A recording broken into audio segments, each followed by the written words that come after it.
This is a pair of Dutch hand-carved wooden clogs. They're the real deal. They say made in Holland on the bottom. And they have somebody's name burned in on them, but they're in pretty good shape. They're 11 inches long. And my wife found these just in the neighborhood. Somebody had a pile of just freebies they were giving away, and she always knows, and I'm always looking for odd things to sell. So she picked these up and another pair. And the guy actually said that these belonged to his sister, and the other pair, which I can't remember the name that's on the other ones, but they belong to him. Interesting thing about these, I've had these up probably for about 3 months with a price of $29.95 on them, and I've had no interest. I had some watchers on it, but no offers or anything whatsoever on these. And then somebody came in and asked me a whole bunch of questions. They wanted me to measure the size on the inside, the width, blah blah blah. So I sent them all the information. They said thanks, but no thanks. They were too small for them. They actually wanted to wear them, which I didn't know people actually wore these. They seem very uncomfortable. Anyhow, the very next day, somebody came in and bought them full price. Totally different person. This is a set of 6 kind of fancy Victorian era furniture draw poles. They're very nice. There's actually 6 of them here, but one of them is broken. So I listed them as 5, and I'm also including the broken one in case somebody wants to repair it. And I got these at an auction. I think I paid $5 for a whole tray of draw poles and little wooden pediments and kind of pieces that somebody had obviously kind of pilfered from some Victorian furniture over the years. And I like that kind of stuff because it's kind of quirky, interesting. You learn a little bit. And there's always someone looking for this kind of stuff to restore furniture or for an old house. So I put these up for $30, and somebody came in and bought them right away. Kind of so fast that I was kind of a bit of pang of regret when that happens. And thinking, oh geez, I should have probably put these up for higher. But, oh well, they're sold. This is a vintage raw amber necklace. It's got raw Baltic amber pieces. You can see these here. And then these I think are like a egg yolk beads. Don't do a lot of amber. This is kind of my first big piece that I've come across. Got this out of a estate jewelry auction lot. I think I paid 50 or 60 bucks for. And this was just kind of one of the nicer pieces that was in there. When I looked these up online, this is a large one. It's about 30 inches. It weighs 78 grams. I did a test on it and floated it in salt water to confirm if it was indeed amber and not some other material. And it was amber. And when I did some research on them, they seem like they go for $40 to $80. So I was originally going to list it for around $80. Then I changed my mind, decided I was going to list it for $120, and then I finally pushed the price up to $179. I said, what the hell?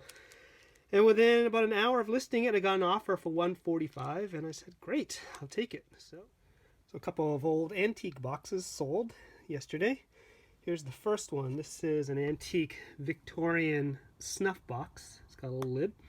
Opens up. It's made out of horn, I believe. And it's got little brass or copper nails. These can get pretty fancy. Some of these can be very carved and very ornate. This one's pretty simple, but its saving grace is that it's in really good shape. There's no real split here. You know, these things tend to fall apart. The lid really works. Everything about it's really nice. It's not too scuffed up. So I had this up for $46, and I took a best offer of $35 on it. Then the second box is this wooden, burnt wood design, like, excuse me, Art Nouveau glove box. See, it's got a pleated silk lining inside. And it's in very good shape. It's got a few kind of defects and spots on it. But it's from the Art Nouveau period, I believe, kind of between Art Nouveau and Victorian. Brass hinges on the back, little fastener here, lock that actually does work. Can't really do it. And this is interesting. I picked this up at an auction, and it was basically being used to hold a whole bunch of old antique knives, pocket knives. A lot of them were from the 1850s and onward. So I never even noticed the box until after I bought all the knives that were in it and sold the knives. And I got all the knives. There was about 11 knives, and then this box, and I got that for $20 at the auction. The knives sold for between $40 and $70 each. I didn't sell them all. Some of them were too junky to sell. And then I turned my eye to the box and realized this is a very cool box. And so I put this up for $40, $39.95. I don't remember if I had best offer on it. I don't think I did. And I had a ton of watchers on it. I had about 15 to 20 watchers. And I figured this thing is going to sell at some point, but it never did. And it took about 4 months, and finally someone came in last night and bought it. So some more things from that camera auction where I bought a bunch of stuff. These are some Canon kind of integrated ink and paper things that very small. They print, there's 25, they basically photos, I guess. And they're 2.1 inches by 3.4 inches. They're like business card size.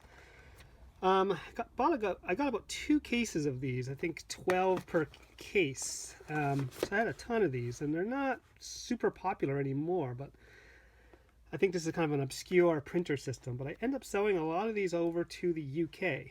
So I'm selling these for $12.95. There's the original price from the retail store that these were basically closed out of. And then this person bought two packs. So they paid $25.90 basically in product, and then they're paying another $22.50 to ship them. Here's yet another crock. This one is quite primitive, early New England redware clay preserve crock, basically. It is beautiful. Got a great, wonderful patina. Really primitive, kind of not quite round. You can't really see, but the top is kind of smushed in a little bit. Outside is unglazed. It's got a little incised mark here going around it. Little gradual lip here. These wouldn't have had lids typically. They would just be sealed with wax on the top. And this one's rough, but it's very charming. And I don't know exactly where this originated from, but I picked it up at an auction with a bunch of other crocks. I paid a reasonable amount for a bunch of them. I think I paid about $90 or so. Part of it was for my own education. I just kind of want to get my hands on some so I could research and learn about them. The inside of this one is glazed. The outside is not. The inner glaze was typically done with lead or manganese. And so you typically don't want to use these for anything because it still can leach in. And also this glaze isn't really intact. There's some flaking on the inside. This is a 3-quart size, and I put this up for $140. These kind of crocks are challenging to sell. It's kind of all in the eye of the beholder with these. And I ended up taking an offer of $100 for it, and I'm happy with that. Probably could get more for it. You might be able to get more for these at certain antique shows and flea markets. On eBay, they're a little bit harder to sell. Okay, something totally obscure. This is some sort of mounted antler thing on a carved oak and acorn kind of plaque. It's made of wood. It's got some damage both sides here, and you can see there's some damage on the antlers. One of the branches is missing, although it looks like it's been missing for a long time. And this was at an auction on a tray lot. Nobody wanted all the stuff that was on this tray lot. This looked kind of interesting, and I think I got it for $5 or $10, along with a bunch of hardware and some old Victorian pediments and random furniture pieces. Kind of a good random weird stuff lot. Anyways, I looked this up online, and the closest thing I could find, they were calling these Black Forest deer antler mounts. And there was some people selling them out of Austria, and they were getting between $60 to $100, and definitely much better condition than this. I put mine up for $79.95, and it sold within a few days for full price. And this is going off to San Francisco. This is a pair of Quimper French pottery teacups. They're the Benton man and Benton woman pattern. See the mark down here. These were made probably in the 40s or 50s. They started putting France on these around the 1930s. So these I don't think are too old, judging by their condition. I got these at a walk-around auction for $2. Didn't realize this one had a chip. They were really filthy and dirty. I don't think anyone really knew what they were.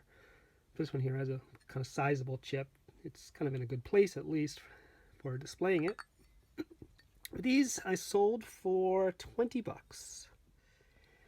This is an old kitchen scale. It's a Palouse Kitchenette Scale Deluxe, made in Chicago. It's just all metal construction, teal paint. It's kind of rough, but I think that adds to the charm and is why people like these.